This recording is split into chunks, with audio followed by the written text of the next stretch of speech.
Ano nga ba ang background experience na makakasama ko sa barko? Halika't samahan niyo ako sa video na to.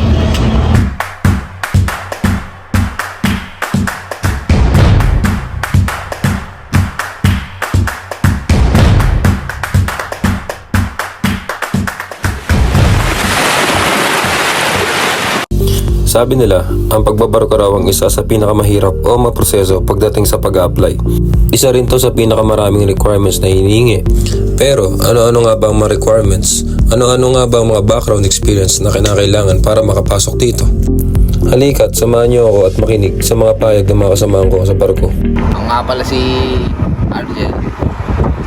Isa akong assistant waiter sa barko. Trabaho pala sa Pinas noon is at waiter sa Midori Clark Casino. Kulik ko dyan, shoutout sa inyo, lalo na kay Kuya Potpot, Kapitan Potpot, love you. Dito na ako sa barko. Gustong magbarko dyan, mangarap lang kayo, darating din yun.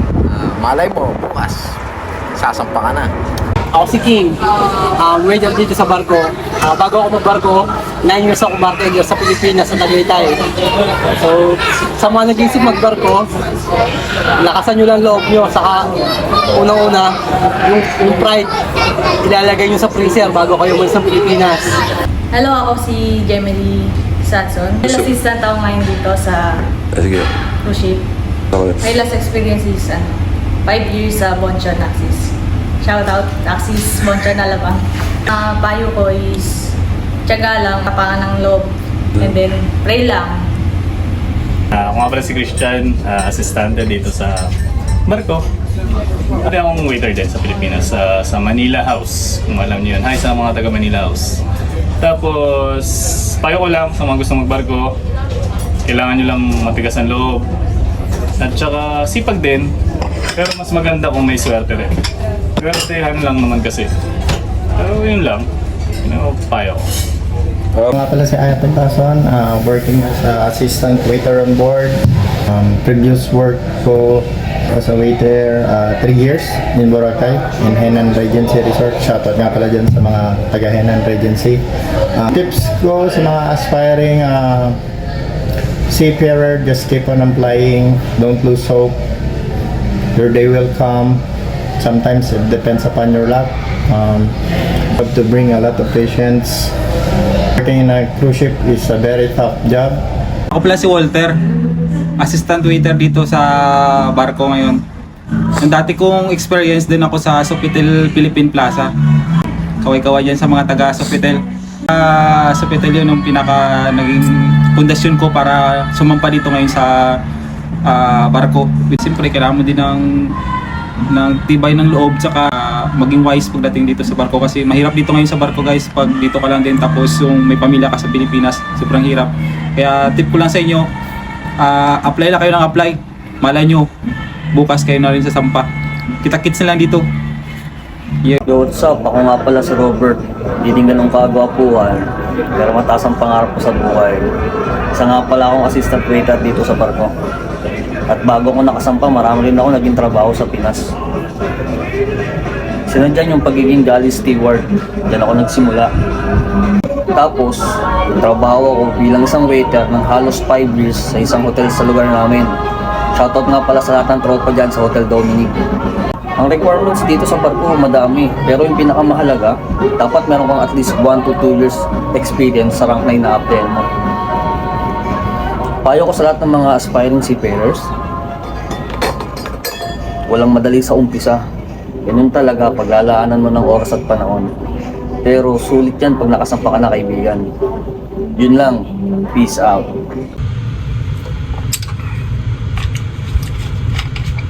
So yun mga gar, ay lang naman yung mga at least na kailangan nyo pag mga gusto nyo magbarko. At least may 2 years experience ka.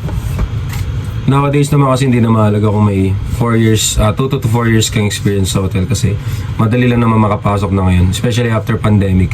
So nangailangan lahat ng mga kumpanya ng massive na yung mga crew members, mga aspiring crew members na nag-a-apply. So napakadali na lang talaga pumasok ngayon. So siguro dito ko natatapusin yung gabi, papahinga muna ako kasi medyo malatok at medyo Busy kasi sa trabaho. Excited din ako bukas kasi lalabas ako. Lunch off. Let's go! Yo, what's up mga gar? So isang napakagandang umaga dito sa Espanya.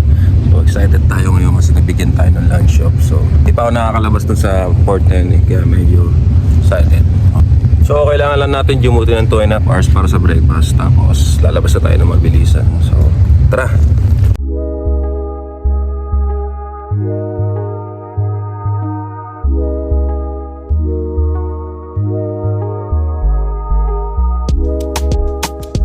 So kaya nga rin pala ako lumabas kasi may kailangan akong bilhin yung adapter yung para dun sa lutuan namin kasi karamihan ng mga sakit dito sa barko is kailangan mo ng universal adapter. So kailangan natin maghanap ng today. Let's go!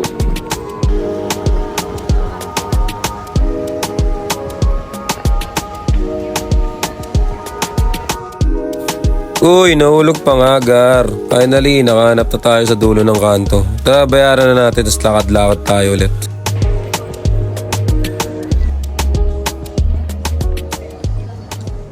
Alam nyo minsan, sarap din lumabas na mag-isa eh.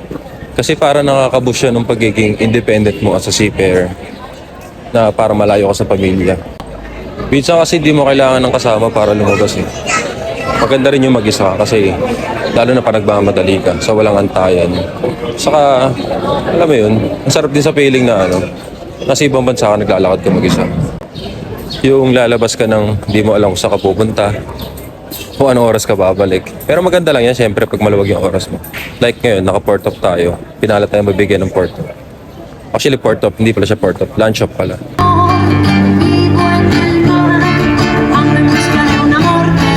Papahinga muna tayo mga gar. Ito na naman yung problema natin paghahanap ng makakain. Dito kasi sa Espanya, nagsisimula magbukas yung mga food establishment ng alas 12 hanggang alas 2. Ganun kasasarap yung pasok nila dito. So, kailangan talaga natin matindi-tinding lakad para maghanap ng pagkain. Tara!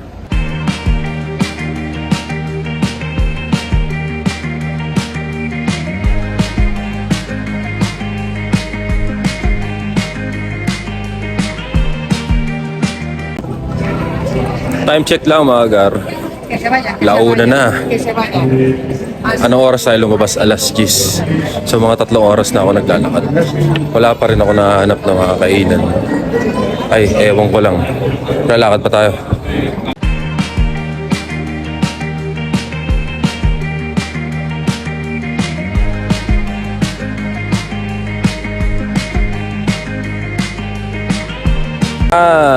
After ilang oras ng paglalakad, nakahanap na ako ng kakainan. Ayun o, Popeyes.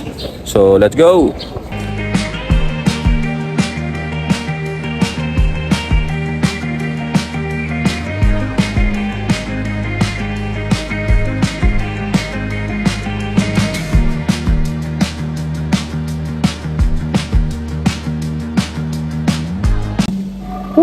Sarap kumain.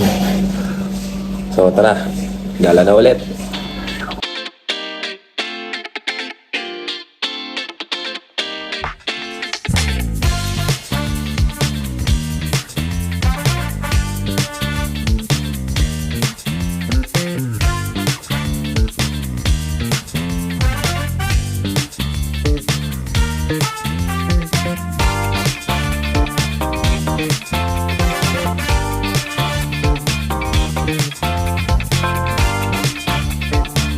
Yo!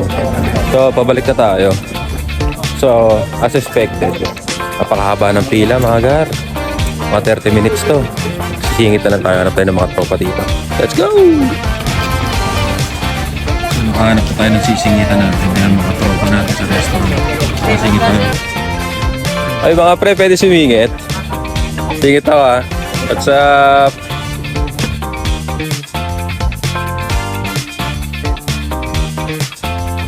Yo! Isang masayang araw na naman ang nagawa natin. So huwag niyo kakalimutan na mag-like, follow, and share. Pilitin niyo sumama sa mga biyahe namin. So hanggang sa muli, na biyaheng dagat. Woohoo!